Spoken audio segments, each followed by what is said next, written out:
milyan buu ka dalbaday half milyan markuu ka dalbaday waxay ku tiri anigu half milyan imika baan ku leeyahay lacag ma hayee xageeban kaaga keena half milyan marka isna wuxuu siiyay naagtan wallahi natiijo kama soo socotay mar inta daxweyn ka qaadato ka baxso waxay ku tiri anigu half milyan ma hayo xageeban kaaga keenaya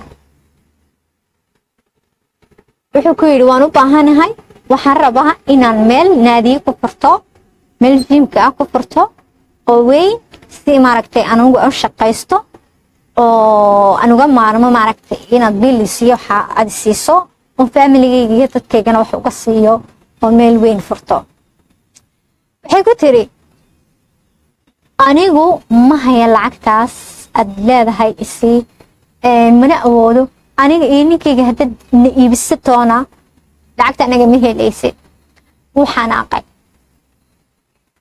wuxuu ku yiri gaarigaaga iibi suwaaradkaaga iibi maxay iibi kan samee ordninkaaga ka saqaad wuxuu ku tiri ninkayga waxaan lacag ka qaadi ilaahumba og haddaan ninkayga lacagta weydiiyo kow wuxuu weydiinaya waxaan ku samaynayo midalaad weji aan kula tagan ninkayga maba laha way akoonka lacagta igu soo shubo dhan adaan kugu bixiya intan lacagayo ka qaaday aan kugu bixiyay tira ma laha sabab uga dalban karaa naftaaba ka baxdayba wuxuu ku yiri ada og anu lacagta san u baahanahay oo la isku qeylqeyliyay anu ma hayo tir lacagtaas wuxuu ku yiri hadaba 200,000 oo dollar isi wala isku qeyliyo waxa ku tirmad waanan tahay anu lacagta xaqi kaaga keenaya ma jirkaygan googooya maxay wuxuu ku yiri laasim waa inaad samayso waayo ninkaagu wuxuu haystaa ninkaagu wuxuu xidhaa saacado qaaliya ninkaagu wuxuu xidhaa silas qaaliya maxay laasim waa inaad xal keentid waxyaalaha waa inaad iibisid ma waxaad rabtaa buu yiri tiri silsilada ninkaygu qorta ku xidho iyo saacadihiisa iyo alaabtiisa inaan ku iibisan lacag kuugu sameeyo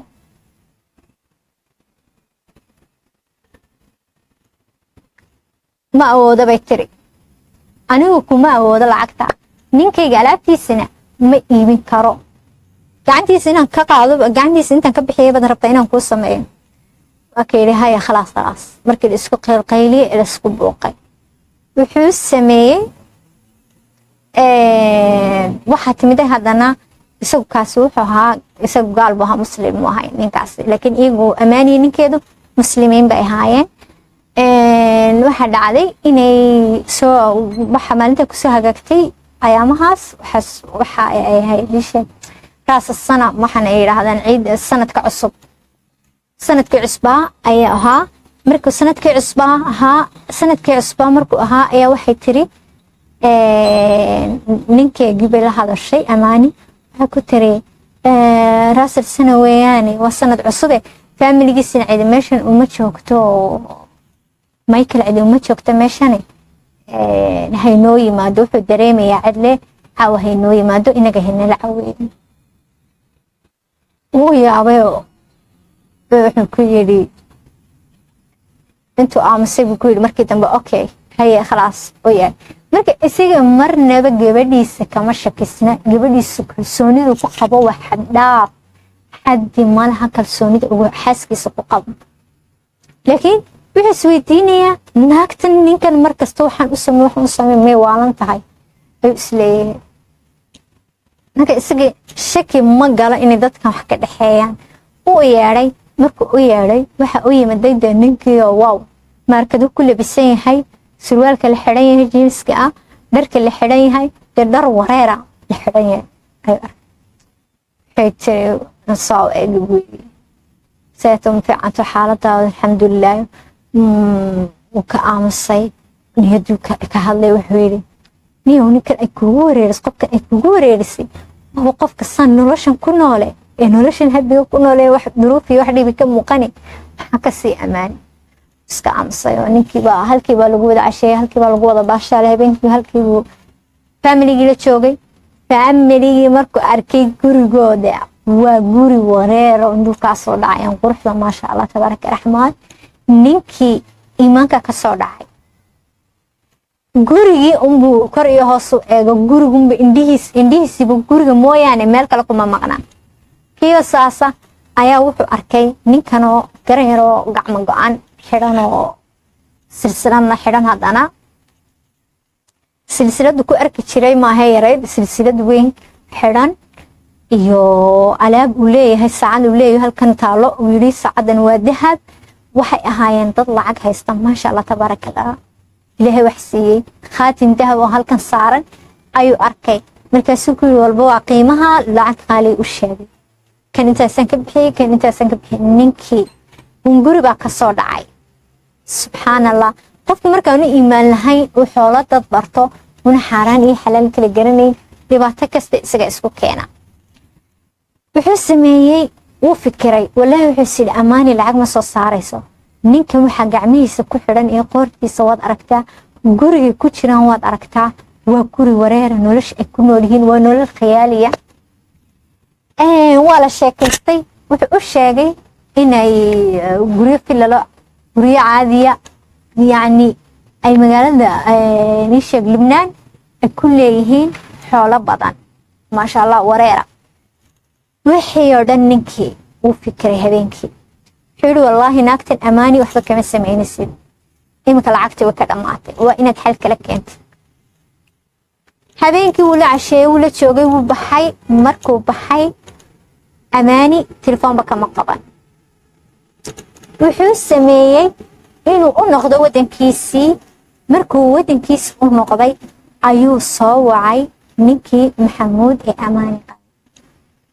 markuu soo wacay ayuu ku yidhi waa Michael oo Michael ii waran xaaladaadu waxaad tagtay Lubnaan markaasuu yidhi haa Lubnaan baa jooga idhagayso buu ku yidhi muud war baan kuu hayaa haya warkaagu naagtaadu way ku khiyaantaa maantay magaaladaas iyo shirkadda aad madiirka ka tahay aad magaca ku leedahay iyo Lubnaan oo nin laga yaqaano tahay oo magac ku leedahay sirtaan hayo haddaan fashiliyo meel ku qaadi doonto ma jirto wejigaaguna uu guban doonaa sinka taagaysid isla weynida iska dhaaf buu yidhi anta isla weyni kuma taalo markii hore wuxuu ku dhihi jirtay adeer iyo waxaasuu ku dhihi jiray ileen waana sharciga ugu qoranoo isaga keenay oo markii hore si ixtiraam loola hadli jiro adeertaasuu guri jiray dawaanu ka weeyaan ninkani waxa weeyaan dhowr iyo afartan jir weeyaan maxamuud markaas wuu yaabay maxamuud maxaad ka hadlaysaa buu yidhi maxaad sheegaysaa idhagaysa buu yidhi naagtaadu ka khiyaantaa sawirada iyo fiidiyooyada aan hayana haddaad aragtid buu yidhi yaa ama aad maaragtay aad iman weydo waxaan imo Lubnaan buu yidhi diyaaradda ugu dhaqsaha ugu soo horeysa ku kaale haddaad iman weydana ada ka qormomayn doona waana timaadid Lubnaan markuu ku yidhi waa inaad Lubnaan timaadid uu hadiday haddana ku yidhi yani waa nin magac leh waa nin shirkad maaragtay madiirka maadaamuu yahay nin magaalada magac ku leh oo masha allah majiira oo waxaan ku yidhi dee nin tegaya oo dad sarsarade kamaan la saaxiibaa la shaqeeya wuxuu yidhi okay hadalkiisu ku qancay Lubnaan buu tegay Lubnaan markuu tegay ninkii buu la kulmay ninkii markuu la kulmay wuxuu tusay fiidiyooyo horta muu dhihin anaa naagta la saaxiiba ama anaa naagta cilaaqa la leh laakiin wuxuu yidhi caddayntii baan kuu hayaa caddayntaasna buu yidhi waxaad ku bixinaysaa $200,000 aad siinaysaa sawirada iyo fiidiyooyada iyo wax kastana waad qaadanaysaa markuu xaggaa tegay ay kulmeen saasuu ku yidhi ninkii markii ay isla kulmeen uu lacagtaa dalbaday ayuu wuxuu tusay sawiradii fiidiyoowadii bismillah dee waxaan ku yidhi wax indhuhu aanay qaban karaynin oo subxaan allah aad yaabayso naagtan siduu ninkeedu ugu qanacsan yahay siduu u jecel yahay siduu maaragtay lacagtoo dhan iyada gacanta ku haysa waxba ma weydiiyo xaggay marta ma yidhaahdo iyadu way shaqaysa kadaalik san idin sheegay nolosha ay ku nooshahay waad yaabaysaa haddana waa dad business leh iyo waxaasoo maaragtay shaqo haystaan haddana businesska u dheer yani waa dad lacag afka kaftafay wuxuu yidhi lacagtan bixi wax kastana waan ku siinaya. wuxuu arkay naagtiisiiyo subxaan allah dee waxaan laga sheekeyn karin, xaalad laga sheekeyn karin. tiyo ninkii u heesaysa, tiyo ninkii cunto u karinaysa, tiyo ninkii la fadhida saalada. ninkan guriga oo dhan kamaradu ku rakibi jiray, meel kasta kamarad buu ugu xiray ninkan. naagtana dee waxaan laga sheekeyn karin, wax aanay samaynin ma jirto. ninkii aan naagtaasi naftaaba ninkii ka baxday, wuxuu sameeyo ma garanayo. waxa la fadhiyaa meel makhaayada. hadduu kan iminka is yidhaahdo dil ama moobilka ka qaad, isaga isfadeexadeeye. fadeexadii kama hadhayso. waa nin magac leh, qofka magaca lena waad ogtihiin dee fadeexadda way daba qabsataa. dhibqiriya cidna ma raadsato. wuxuu sameeyey haye buu yidhi waan soo noqonayaa. wuu baxay. horta markii wuu kacay wuu xanaaqay, wuu iska dhaqaaqay. diyaaradii ugu horeysay ee tegaysay Dubai ayuu qaatay. Dubai buu u noqday iyo isagoo dhan baad moodo qof wax cabsan xaaladiis xaalad tahay oo sadmadi ku dhacday oo istaagi kara la ay Dubai ka degay. Dubai markuu ka degay gurigiisii buu tegay. gurigiisii markuu tegay amaani waxa u noqotay qof shaydaamada jinni meesha u jooga oon arki karaynin, waxba uma sheegin.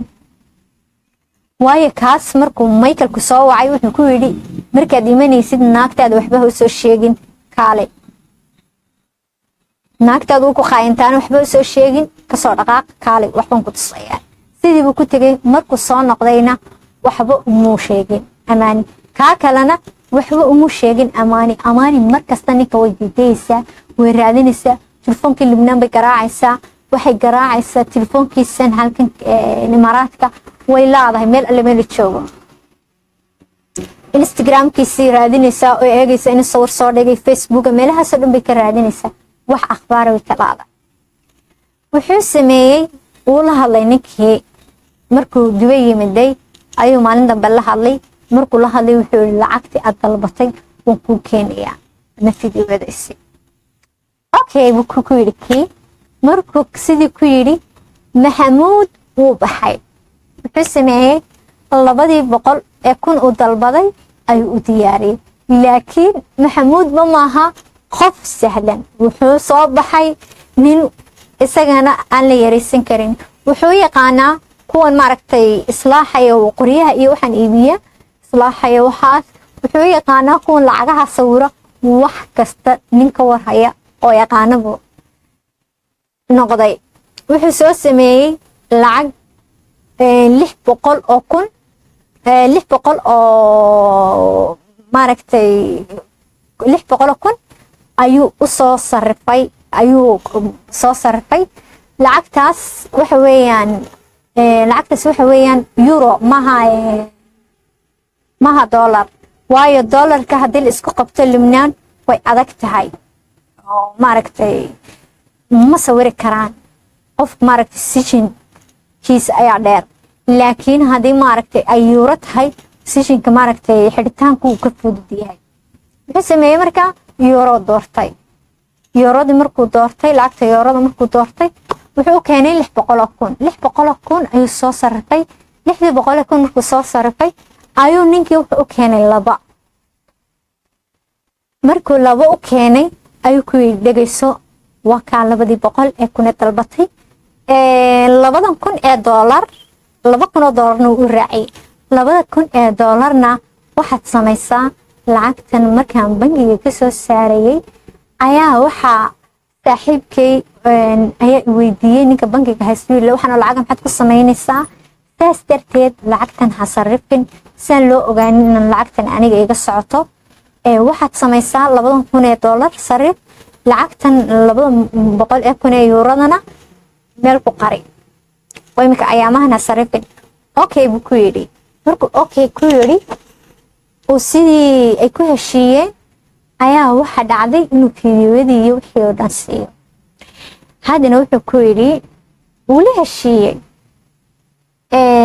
wuu soo orday amaani bay u heshiiyeen. amaani markuu u heshiiyeen lacag baan ku siinayaa buu ku yidhi haddana lacagtana ha sarrifin 200,000 aan ku siinayaa kale ku caddee amaani. isagii amaani ay isku keenay